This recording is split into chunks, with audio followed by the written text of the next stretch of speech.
your new favorite hero. He's the 80-year-old owner of the Norco Market and Liquor Store east of Anaheim in LA in Southern California. At about 3 a.m. on Sunday, Cope saw a band of masked thugs pull up in the parking lot and jump out with rifles. He immediately went for his own gun, and this is what happened next.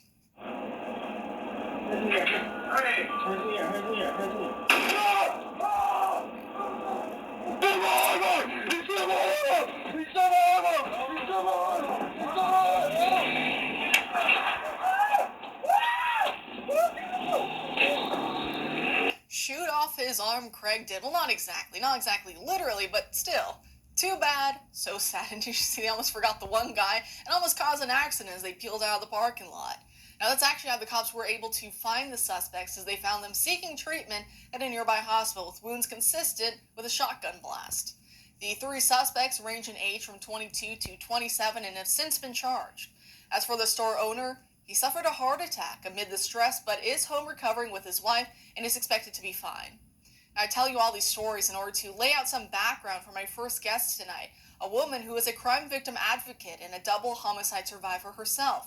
She's currently writing a book on her own experiences, as she worries that all of her and other victims of crime advocates' hard-won victories throughout the years may be unraveling in this new hostile political climate. So joining us now to discuss is Robin Amanda Kelly. Thanks for being here tonight, Robin. Thank you, Kara. Great to be back again. Appreciate it. And I really do appreciate you as well coming back here. I think third time now, so third time's the charm. So just to get this out of the way, for viewers who may not be familiar with your story, can you recap for our audience some of your story as a double homicide survivor? Sure. I was 24, my sister was 20, and my brother was 26, and they were killed at my family's pawn shop in 1988 during a robbery attempt by two early release parolees who were nonviolent. They were released in January, and in August, they killed my brother and sister. One of the assailants did get the death penalty, and we did get to watch his execution. Yay.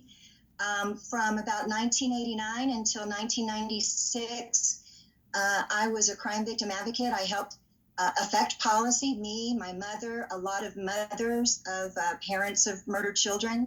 We all gathered together. We stomped on the state capitol. We made sure that our sheriffs knew that we wanted them to enforce laws. We wanted them to keep people in prison. And we also helped our communities know how to be safe.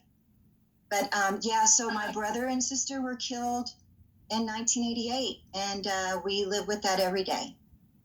And every time I hear the story, my heart still, breaks for you.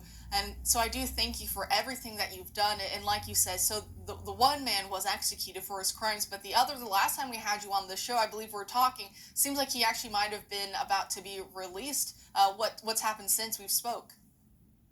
Yeah, he was released, couldn't believe it, November 19th of this past year. I called his probation officer only once. Now, this is a guy that the reason why he got life in prison, even though life's not life, as everybody knows, is because he outed the actual shooter, the trigger man. But I called and left a message with his parole officer. I haven't heard back. I thought I'd call this morning, but I got the voicemail, so I wanted to give you an answer to that question, but I don't have one. The state of Texas, they're doing the same thing all over again that they did in the 80s. It's just crazy. The only thing that really can help people is self-defense, be armed. Good guys with a gun will beat a bad guy with a gun in a New York minute. And so, of course, you're now writing a book on everything that you've experienced. Can you tell us some of what you have down so far? Oh, well, it's about the crime victim movement and what all we did in the 90s. It's also about my family and how my brother used to always holster his weapon when he worked at our shop. My mom and his wife said, that's probably scaring the customers. So 2 weeks before the murders, he decided, okay, I'll put my weapon away. I won't holster it. My advice to everyone, and this is in the book, is, hey, if you know how to use a weapon, holster your weapon. Even though other people may look at you and get afraid, it will protect them just as it will protect you. If my brother was holding his weapon at that moment when the guys came in, he would have immediately been able to divert the murders completely.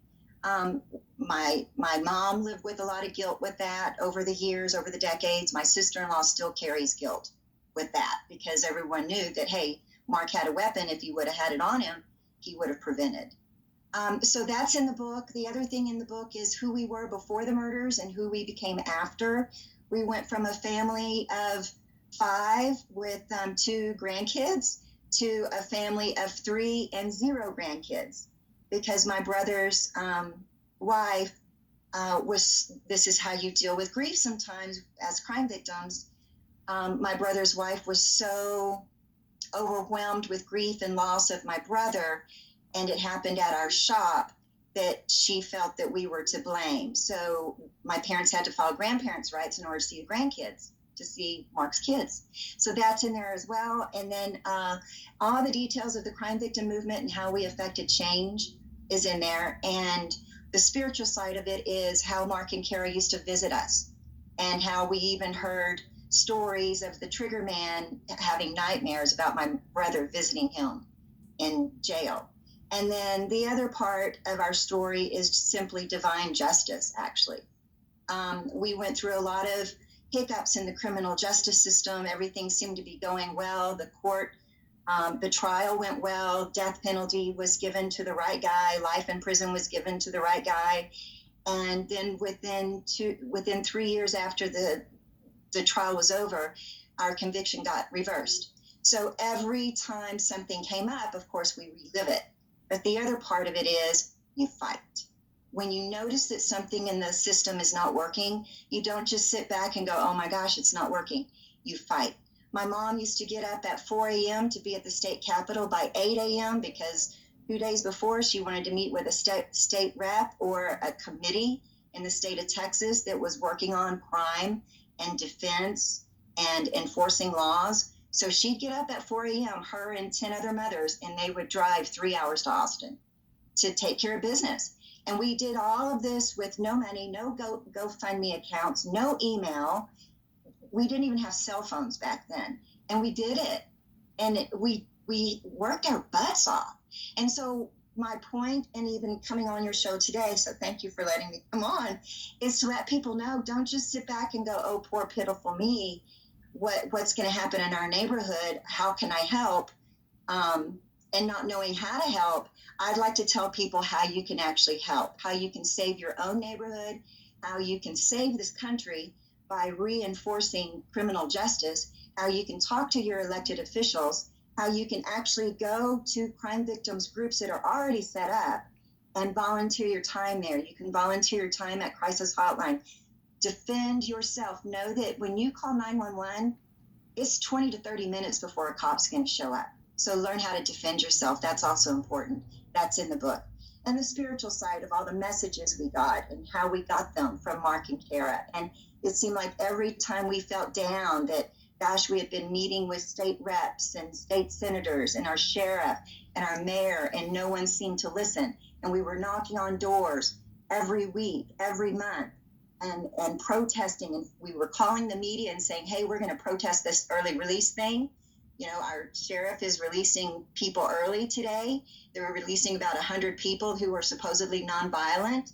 10 of us were affected by killers who were previously nonviolent. So we're going to go out in front of the jail and protest and put our signs up. We didn't even have Kingos back then. I mean, we didn't have anything that we have now. So people can really protect themselves, and you can really fight against the system, and you can be effective, even more effective than we were. But we were pretty damn effective back then. It's amazing when I look back on all that. It's like, whoa, we did a lot of stuff. Robin, you are definitely an inspiration and a ray of light as well when everything does seem so hopeless and so dark. And I love as you talk about these, messages, spiritual ones that you, get. I'm very in tune to those as well with loved ones that I have who have passed away from terminal illness and other things. So I'm very in tune with that as well. So I'm very appreciative that you have that in your book. And for viewers in the audience as well, to know and to hear those stories and to know they're not alone. It's very real. It's very tangible. It's a part of our world, and so we shouldn't talk like, oh, that's just religious kooky nonsense. Let's put it in a little corner, and maybe we'll only talk about it on Sundays at church. Like, no, this is our life. This is how we live and breathe and think and talk. So I really do appreciate you coming on tonight, Robin. Thank you so much for joining us. Thank you. Appreciate your time. Oh, and can I just mention one last thing? Yes, yeah. Oh, okay. Just to let your audience know, in every state, there's a crime victim compensation fund. This helps all victims of violent crime, whether it's homicide survivors and paying for their funeral, medical expenses, lost wages because you can't work for the next month because you're in horrible grief. There's a crime victim compensation fund in every state. It was created by the federal government in 1984. Based on the Victims of Violent Crime Act, VOCA, I think it is, either VOCA or NOVA. Anyway, the Kennedys helped set it up. But every state has one, and it gives up to $35,000 for every crime victim or homicide survivor. And that includes a lot of expenses. So when you see people ask for money for funeral expense or this and that, the other expense, also turn those victims into let them know that they can call their county DA's office, or in some states they call it the county attorney's office, and the county attorney's office will put them in touch with the application that they can fill out. As long as you have a police report, you're going to have access to those funds. So crime victims do have funds for therapy and all that kind of stuff. A lot of people may not know that if you haven't been a crime victim before. So, and if you are a crime victim and you don't know about it, Google Crime Victim Compensation Fund and your state initial, like CA for California or AZ for Arizona, and you'll pull that up. So a lot of folks may not be aware that that's available to them, and it's important. It is, and Robin, I really do appreciate it. Thank you for joining us. Thank you. Thank you. And coming up next,